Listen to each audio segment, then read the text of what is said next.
The Bride in the Snow.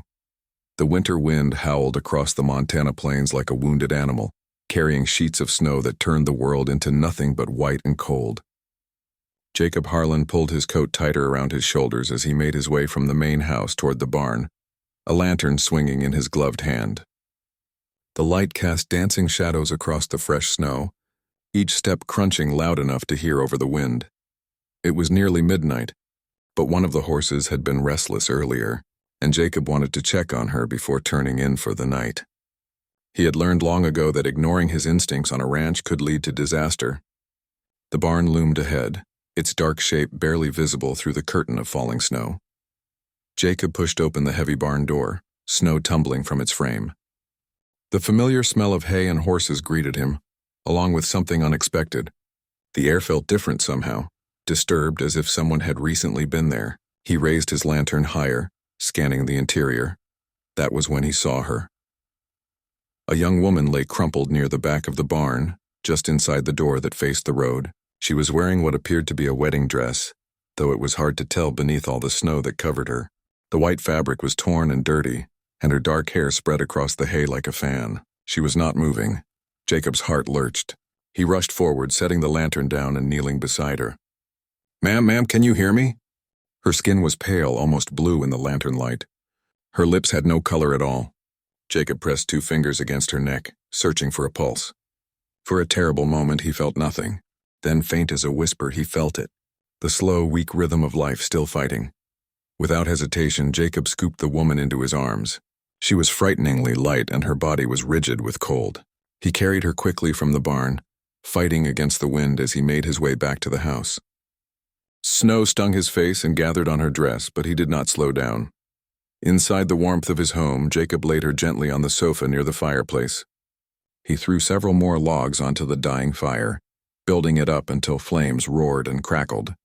Then he grabbed every blanket he could find, piling them over her still form. Her breathing was shallow, barely visible. Jacob knew he needed to warm her slowly, carefully. Too much heat too fast could be dangerous. He had seen frostbite before, seen what happened when frozen flesh warmed too quickly. He knelt beside the sofa, rubbing her hands gently through the blankets, trying to encourage circulation. "Stay with me," he murmured. "You are going to be all right. Just stay with me." The minutes stretched into hours. Jacob never left her side. He kept the fire burning strong, added more blankets, and continued his gentle ministrations. Slowly, painfully slowly, color began to return to her face. Her breathing deepened. Just as the first light of dawn began to touch the windows, her eyelids fluttered. Jacob leaned forward. "Ma'am, can you hear me now?" Her eyes opened, confusion and fear swimming in their brown depths. She tried to sit up, but her body would not cooperate. A small sound of distress escaped her lips. "Easy now," Jacob said softly. "You are safe. You are in my home. I found you in my barn last night, nearly frozen to death." The woman's eyes filled with tears. She turned her face away as if ashamed. "I am sorry," she whispered, her voice hoarse and broken. "I should not have trespassed. I will leave." "You will do no such thing," Jacob replied firmly but kindly. "You are in no condition to go anywhere. What happened to you? Why were you out in that storm wearing a wedding dress?" The tears spilled over then, tracking down her pale cheeks. For a long moment she did not speak. When she finally did, her voice was barely audible. "My name is Sarah Mae Williams. I was supposed to be married yesterday afternoon at the church in town." Jacob waited, saying nothing, giving her time. "Everything was ready," Sarah Mae continued, staring at the fire. "The church was decorated. The guests were there. I wore my mother's dress. And then Thomas, my fiancé, Her voice broke. "He looked at me at the altar and he said he could not do it. He said he had made a mistake.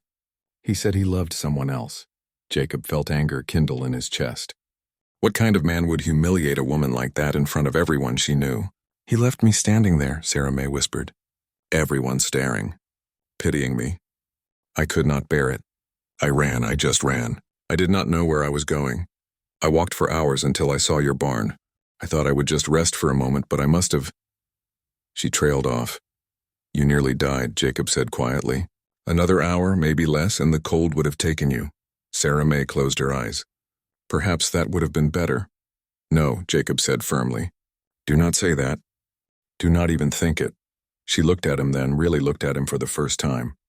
Jacob was not a young man, perhaps 40 years old, with lines around his eyes from squinting into the sun and the beginning of silver at his temples. But his face was kind, his eyes steady and honest. "Why do you care?" she asked. "You do not even know me." "I do not need to know you to know that your life has value," Jacob replied. "And I do not need to know you to see that you have been treated cruelly by someone who did not deserve you." Fresh tears welled in Sarah May's eyes. No one had spoken to her with such simple kindness in longer than she could remember, not since her mother had passed away years ago. Over the following days, Sarah May slowly recovered her strength. Jacob gave her his bedroom while he slept on the sofa. He cooked simple meals of soup and bread, never pressing her to talk but always ready to listen when she wanted to. He was patient and respectful, never making her feel like a burden. As her body healed, Sarah May began to help around the house. She was grateful for something to do, some way to repay Jacob's kindness. She cooked and cleaned, mended his worn shirts, and organized the chaos of his bachelor household. In the evenings, they would sit by the fire and talk about small things. The weather, the horses, the way the mountains looked in winter.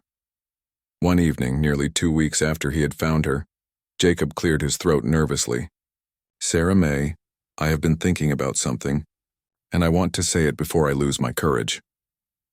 Sarah May looked up from the socks she was darning, her heart suddenly beating faster. "You do not have to go back to town if you do not want to," Jacob said carefully. "What I mean is you could stay here, not as a guest but as my wife if you would have me." Sarah May's hand stilled. "Jacob, you do not have to offer that out of pity." "It is not pity," Jacob said, meeting her eyes. "These past 2 weeks having you here, it has made this house feel like a home for the first time in years. You are kind and strong and brave. I would be honored if you would consider it." Sarah May set down her darning and looked at this man who had saved her life, who had given her shelter and kindness without asking for anything in return. She thought about Thomas, who had humiliated her in front of everyone. And she thought about Jacob, who had seen her at her absolute worst and offered her dignity instead of judgment. "Yes," she said softly. "Yes, Jacob, I will marry you." Jacob's face lit up with a smile that transformed his weathered features. He reached across and took her hand gently in his. "I promise you, Sarah May, I will spend every day trying to make you happy." Sarah May smiled back, feeling warmth spread through her chest that had nothing to do with the fire. "You already have." Outside, the snow continued to fall softly over the ranch, covering the world in white. But inside, 2 people who had both been alone had found something unexpected. They had found hope. They had found home. And they had found, in the most unlikely of circumstances, the beginning of real love.